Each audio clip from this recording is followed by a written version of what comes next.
Venom is one of Spider-Man's most powerful enemies, at least when he isn't making a go at being a hero as a lethal protector.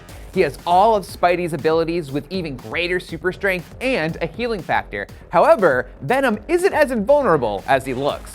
What's up everybody, my name is Joshua Yale, and while I love Venom because he's one of the coolest and most badass characters Marvel has to offer, I'm also fascinated by how one would go about trying to kill something as big and powerful as Venom. It's kind of sick and depraved to research different ways to murder a comic book character, but hey, you're still watching, so let's be sick and depraved together.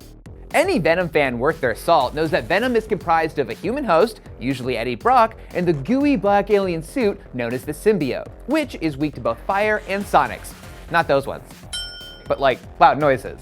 Those are the main ways Venom has been killed, or at least mortally wounded, over the years. And while we're going to show an example of that, there are a couple other ways to take him out that we'll tell you about as well. Because when you're facing down a toothy, tonguey monster, you want options. Say what you want about Spider-Man 3, but for our purposes, it actually demonstrates Venom's main weaknesses perfectly.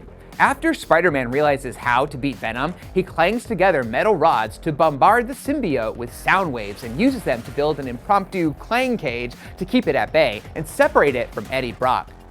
Spidey then throws a pumpkin bomb at the symbiote to finish it off, and thanks to Eddie's inability to accept rejection, they both go down in flames.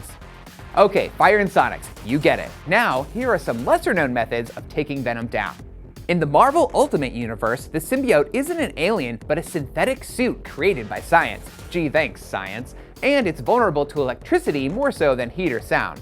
This was exploited to great effect by Spider-Man Miles Morales when he used his Venom Blast shock attack to leave the host vulnerable long enough for authorities to shoot him down.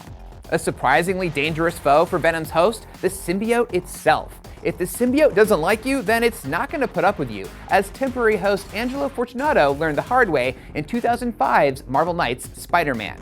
Having grown disgusted with its new host, the symbiote separated from Angelo in mid-air, leaving him to plummet to his death while the symbiote sought out a new partner to be friends with. And the final way to kill Venom is the appropriately named Anti-Venom. Anti-Venom was born when Mr. Negative healed Eddie Brock of his cancer, which had the side effect of transforming the lingering traces of the Venom symbiote in Brock's body and giving him the power to burn out and kill other symbiotes just by touching them. Those are all the ways to kill Venom. Let me know how you would take him down in the comments. And for more from the world of superheroes, check out our reaction to Venom's crazy new comic book origin, and my spotlight on the Justice League story that scratches the same itch as Avengers Infinity War. And as always, please click like or subscribe or follow or whatever to stay tuned to IGN.